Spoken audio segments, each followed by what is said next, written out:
Assalamualaikum warahmatullahi wabarakatuh. Saya Ilham Maulana dengan NIM 2201111100134. Pada video kali ini saya akan menjelaskan mengenai para pihak dalam hukum acara pidana. Dalam hukum acara pidana, para pihak dibagi menjadi dua bagian, yaitu para pihak karena kewenangannya dan para pihak karena keadaannya. Di video kali ini kita akan membahas tentang keduanya. Langsung saja, yang pertama adalah para pihak karena kewenangannya.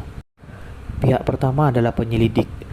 Pada pasal 1/4 Kitab Undang-Undang Hukum Acara Pidana dijelaskan, penyelidik adalah pejabat kepolisian negara Republik Indonesia yang diberi wewenang oleh undang-undang untuk melakukan penyelidikan. Pihak selanjutnya adalah pihak penyidik. Penyidik adalah pejabat polisi negara Republik Indonesia atau pejabat PNS tertentu yang diberi wewenang oleh undang-undang untuk melakukan penyidikan yang terdapat pada pasal 1/1 KUHP.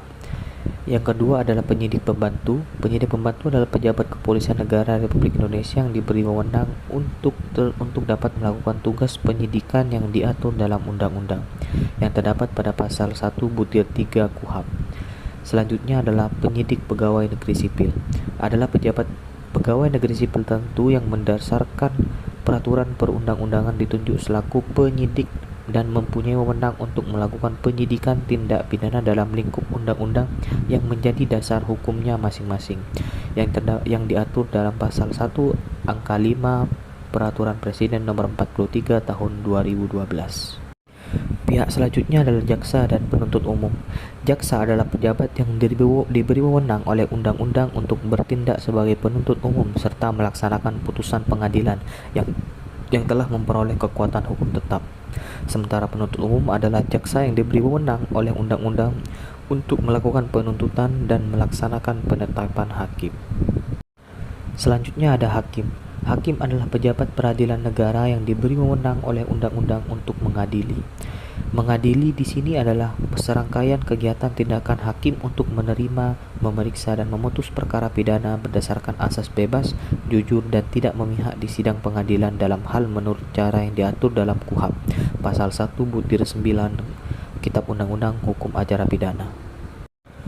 Lalu pihak terakhir yang kita bahas dalam bab para pihak karena kewenangannya adalah penasihat hukum.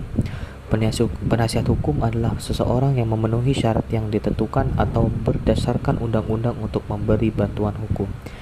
Pada pasal 1/13 Kitab Undang-Undang Hukum Acara Pidana. Selanjutnya kita masuk ke para pihak karena keadaannya. Yang pertama ada tersangka, terdakwa, dan terpidana. Tersangka adalah seseorang yang karena perbuatannya atau keadaannya berdasarkan bukti permulaan yang patut diduga sebagai pelaku tindak pidana yang terdapat pada pasal 1/14 Kitab Undang-Undang Hukum Acara Pidana. Yang kedua adalah terdakwa. Terdakwa adalah seseorang tersangka yang dituntut, diperiksa, dan diadili di sidang pengadilan. Yang ketiga adalah terpidana. Terpidana adalah seseorang yang dipidana berdasarkan putusan pengadilan yang telah memperoleh keputusan hukum tetap yang terdapat pada pasal 1/32 Kitab Undang-Undang Hukum Acara Pidana. Selanjutnya ada saksi. Saksi adalah orang yang dapat memberikan keterangan guna kepentingan penyidikan, penuntutan, dan peradilan tentang suatu perkara yang dia dengar sendiri, dia lihat sendiri, dan alami sendiri, yang diatur pada pasal 1/26 KUHP. Lalu pihak terakhir adalah ahli. Pada pasal 179 Kitab Undang-Undang Hukum Acara Pidana, ahli adalah setiap orang yang dimintai pendapatnya sebagai ahli kedokteran, kehakiman, atau dokter ahli lainnya wajib memberikan keterangan ahli demi keadilan. Baik, sekian penjelasan dari saya mengenai para pihak yang terdapat pada hukum acara pidana. Kurang lebihnya mohon maaf. Terima kasih, semoga bermanfaat.